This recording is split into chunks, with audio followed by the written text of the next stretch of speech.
nakakadiri man pakinggan, pero talagang meron tayong drug na gawa talaga sa literal na waste or dumi ng tao. And in today's video, aking i-discuss sa video activity ito ang certain kind of inhalant hallucinogen drug na walang iba kundi ang Jenkins. And itong Jenkins na ito ay napaka-unhygienic niyang i-manufacture dahil ang literal na components niya ay mismong dumi and waste na galing sa tao. So, halina at simulan natin ang discussion. So, ano nga ba ang Jenkins drug and paano ito ginagawa? Ang Jenkins drug ay isang inhalant hallucinogen drug na gawa sa fermented feces and urine. Oo, tama sabi ko. Ito ay galing sa literal na tae at ihi ng tao. Ayon sa mga report, ang method ng paggawa sa drug na ito ay nilalagyan ng tae at ihi ang isang garapon.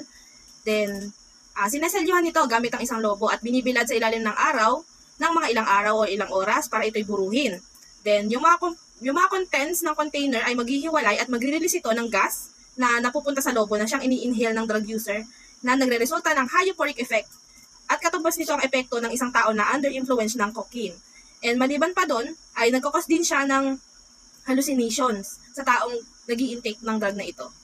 So, nagmula nga yung pangalan na Jenchem dito sa pangalan Jenchem with the letter G, not letter J.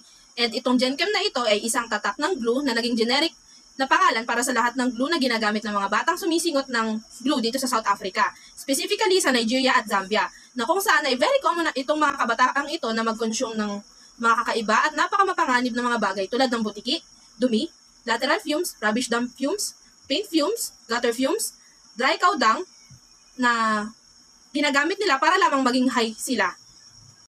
So, ano ang maaaring naging effect ng Jenkins drug? Actually, sa pagmamanufacture pa lamang ng drug na ito ay napaka-unhygienic na dahil may possibility na mag-cause na ito ng fecal-oral contamination habang ito ay minamanufacture since gawa ito sa literal waste na maaaring maging sanhi ng diarrhea at iba pang gastrointestinal infection. Maliban pa doon, ang human excreta or yung mismong feces natin or yung mismong tae ay maaaring maging sanhi ng paglipat or pag-transmit ng mga infectious na sakit since ito ay unwanted waste na nanggaling sa ating katawan. Kaya nga tinawag na waste is yung mismong dumi na ating napoproduce sa ating katawan. Ang pag-inhale ng mga gases na pinoproduce ng Jenchem ay pwedeng magresulta sa hypoxia na kung saan ay nagkakaroon ng lack of oxygen flow yung katawan ng tao. Ang minor hypoxia ay maaari na nga mag-cause ng damage over time pero mas malala kapag humantong ito sa punto na ang hypoxia ay nasa deeper level na dahil maaari itong magresulta ng near instantaneous brain damage na nagtatagal ng mahigit na 1 minuto and pagkatapos ng 5 minuto ay mamamatay yung mga brain cells na nagkokos ng sira sa utak. Ang paggamit ng Jenchem ay nagiiwan din ng lasa ng sewage sa bibig ng tao na tumatagal ng ilang araw. Bakit naging popular ang Jenchem sa ibang bansa? Gaya nga ng sabi ko kanina, nagmula at naging popular ang Jenchem sa Zambia. Ayon sa mga ulat, which is dated way back 1999, sikat itong drug na ito dahil napaka-accessible niya and cost-free siya kaya nag-trend ito sa bansa nila. Ayon sa isang interview dito sa BBC News, itong Jenchem na particular drug na ito ay mas proven na mas effective kaysa sa ibang drug dahil sa mga after effects na nagagawa nito sa katawan ng tao at tumatagal ito ng mahigit 1 oras. Maliban pa doon is mas effective siyang drug kapag ito'y ini-inhale kaysa sa glue at sa iba pang optional substance na existed that time. And according sa mga report noong 2002 by a non-profit organization sa Zambia, ang Jenchem ay rated na pangatlo sa pinakasikat na drug sa Lukasa at kadalasan itong nakikita sa mga kabataan ng lugar na iyon.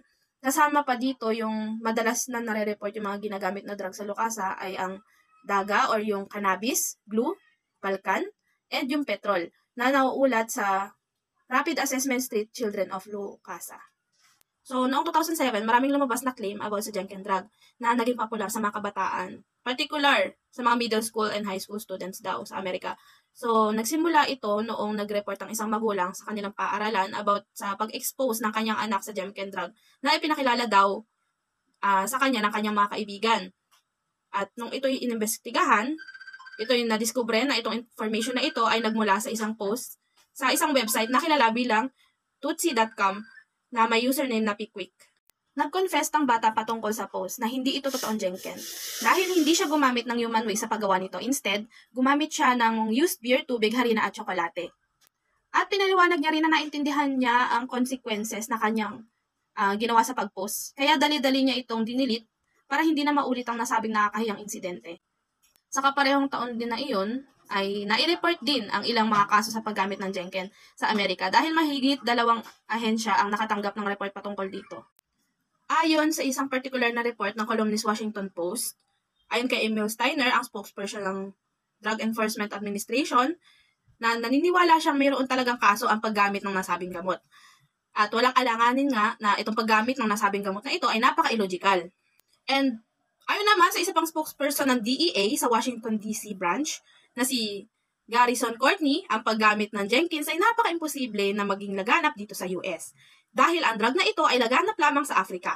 Base sa mga haka-haka at mga balitang kumakalat sa bansa at base na rin sa katayuan ng bansang Estados Unidos kaysa sa Afrika.